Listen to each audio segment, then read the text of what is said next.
Hello everyone, and welcome back to another devlog.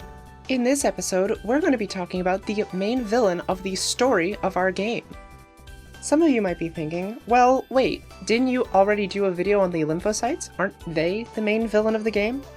And while yes, that is technically true, they are the main antagonist that you fight throughout the entire game, we're going to be talking about a character that will be a villain throughout the plot and story, rather than the gameplay side. Think of the lymphocytes as an arm of this character, rather than them being separate entities. But enough preamble, let's get on with the show! This is the Daphne computer, the mainframe of the entire space station that everybody in the game of autonomy lives on. Think of her like the brain of the facility, controlling all aspects of life, such as where certain shipments are sent to, where oxygen is filtered and restored from, managing systems that need to be repaired or fabricated, all sorts of things. A quick note before this episode gets started is that this episode will go over pretty harsh themes of both child abuse, and the footage in the background will involve a lot of flashing lights. So if those make you uncomfortable, I will see you on the next devlog, where hopefully it'll be a little bit lighter. In order to properly talk about the Daphne computer, I first need to go over a bit of background lore on how artificial intelligence works in the world of autonomy. Every single robot in autonomy operates using something called a core intelligence. Core intelligences are grown in batches and are designed to fulfill specific purposes. Think like being used in a robot for education, or manufacturing, or military. They are all grown in basically a giant grid formation inside of these metal tubes called silos, which are then inserted into the robots and functionally grow inside of them to fill out their neural pathways and connections to operate and move the robot. I use the term grow in a metaphorical sense, as the core intelligence never leaves the cylinder that it is born into. It does not physically grow like a flesh monster inside of the tube. It's more like if you were to take a brain from an infant and then put it inside of a robot, and it would slowly over time learn how to operate it. Core intelligences are grown similar to how neural networks are formed in real life, where they undergo hundreds of thousands of hours of training. That's actually what they're doing inside of the batches that I mentioned earlier. Once a core intelligence has been bound to a body, the longer it is inside of it, the harder it is to remove said silo from an autonomous unit without really bad things happening to the intelligence inside. Try to imagine if you were to take a dog brain and put it inside of a human. It probably wouldn't work very well. The reason why there is a disaster once the Daphne computer is plugged in for the first time is because, due to a massive amounts of delays and a severe overblowing of the budget of the Daphne project, the executives decide to just shove in the most viable candidate instead of a core intelligence that is designed for the Daphne computer.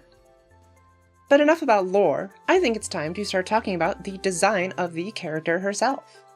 Similar to the lymphocytes, the Daphne computer is actually just another reused Callow character that couldn't quite make the plot. The character who is cut is a similar giant robot woman who runs a massive facility. In the world of Callow, there's this location called Castadia Shipping and Transport, which handles pretty much all of the delivery and manufacturing export in the entire world.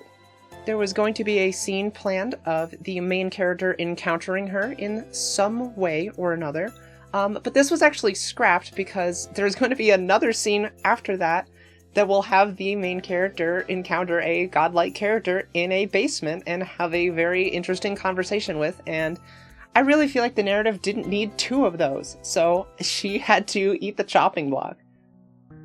Something that I think is quite inescapable for autonomy and really all of my art is how much of an influence Portal has been on pretty much everything I make. I'm pretty sure playing Portal as a young girl definitely did things to me as a person.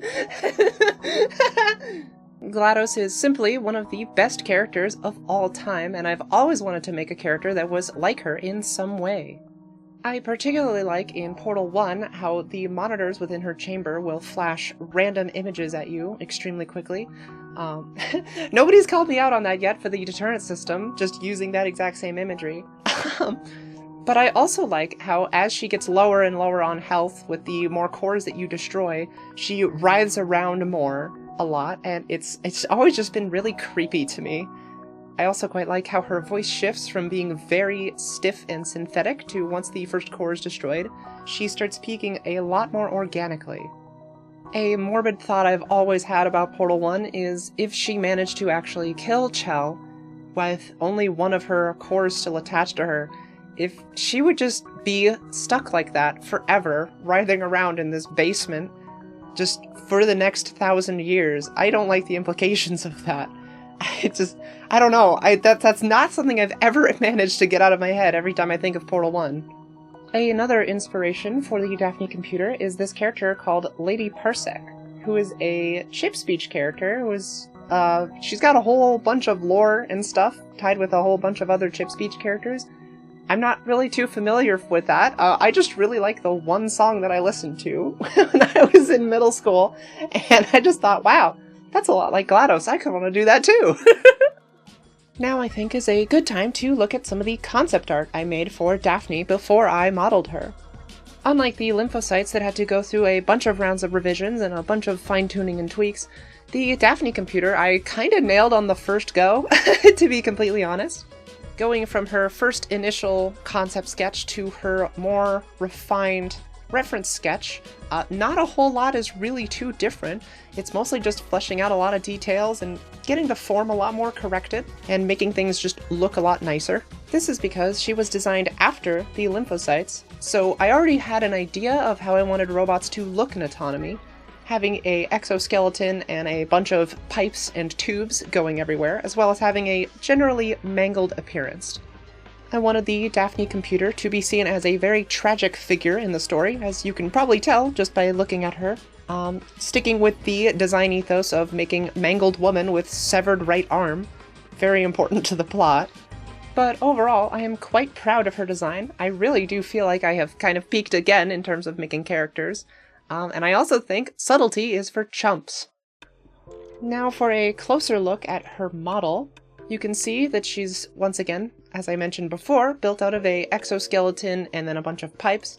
But different from the lymphocytes is that the Daphne computer actually has a endoskeleton inside of it that the exterior parts are wrapped around. Similar to the lymphocytes, I started by modeling her outside in instead of inside out, where I made the exterior shell, the white parts with the textured pattern and orange stripes, and then worked inward to make her endoskeleton, and then I filled in all of the pipes.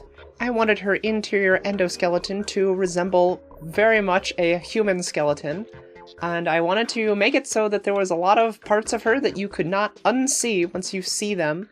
Daphne will start off very much in shadow, so it'll be really hard to make out a lot of things on her.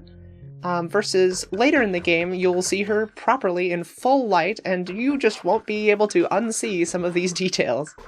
A noticeable piece of imagery that I decided to add to her model, admittedly pretty late into development of her just character, was these breast surgery scars, going along the bottom and sides. Something that I feel would be good to address is the lore reason for Daphne's design, and why does she look like that if she was designed as like a central intelligence that is supposed to run an entire space station? I got a lot of comments on the lymphocyte video, which somehow seems to never stop gaining traction. An infinite amount of people asking, why does it look like that? Why does it have a drill? So I feel like it would be good to address that question here in this video, rather than making an addendum in a later one. So, what is the lore reason behind why the Daphne computer looks like that? Shut up! Moving on, it is now time to showcase the rig that I had to come up with for the Daphne computer. As you can see, this one is even more of a nightmare than the lymphocyte one. However, I do believe that her rig is a lot better than the lymphocyte rig. In total, she has over 650 deformed bones, and counting her control rig, over 750.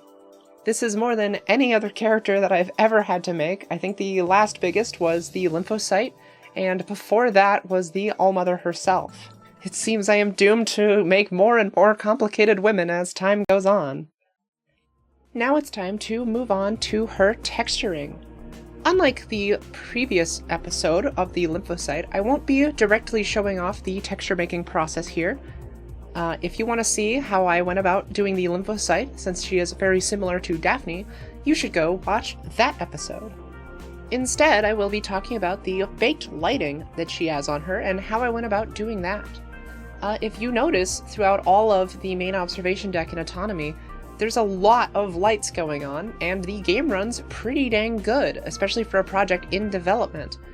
This is because all of the lights in the observation deck are actually fake. I think there's only one actual light in the middle of the room, and one that goes off when the deterrent system is fired.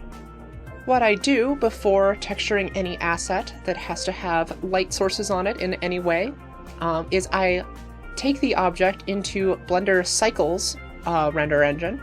I set the world light to 0, and then all of the areas I want to have lit up, I give an emissive material.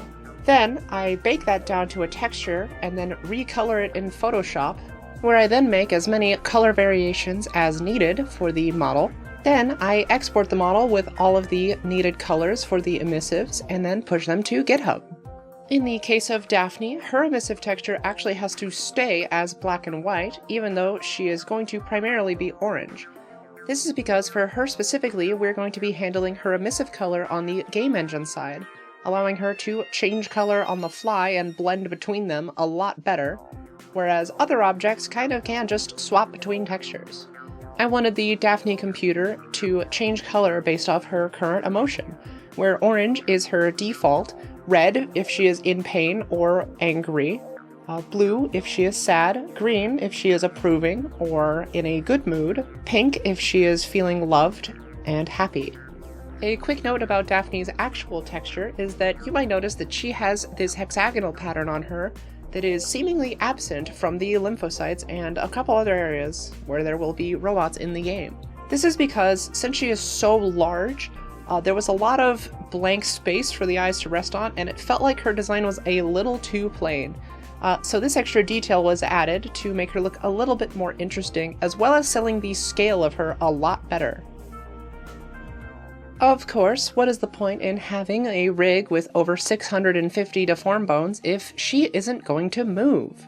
As the game goes on, I wanted the Daphne computer to move around more and more as she is closer to being killed by the main protagonist. On the first day and the tutorial level, she will be largely powered off and just kind of hanging on the wall. On the second day, she will be a little bit more similar to her day 1, but she'll be looking more directly at the observation deck. On day 3, I wanted to have her show herself prominently and face upwards towards the light so the player can really get a good look at her and make it quite obvious that they are definitely being watched by the Daphne computer, as well as giving her a little bit of subtle animation movement for those who really pay attention. The 4th day is where things start getting really bad. She is kind of aimlessly moving around and just trying to do something with her body to try and find an escape from the whole scenario. I wanted to try and emulate, of course, as mentioned earlier, Portal 1 with GLaDOS, where the closer to death she is, the more she freaks out and flails around. I wanted to give an aimlessness to her movement, as if she doesn't entirely know how to move her body yet, to help convey the fact that the core intelligence inside of her is only a couple days old and still figuring out how things move. Whereas on the 5th day, you can see she has full mobility of her entire body and is trying everything she can to escape. The tragedy of this, of course, being that there is no escape for the Daphne computer, as she is mounted pretty firmly to the wall. If she were to let herself loose in any way, she would very quickly fall to whatever is at the bottom of this observation area and likely die rather quickly, either from the impact itself or from being detached from her life support. Every time the player inserts part of the kill code into the central console, it will directly damage the Daphne computer.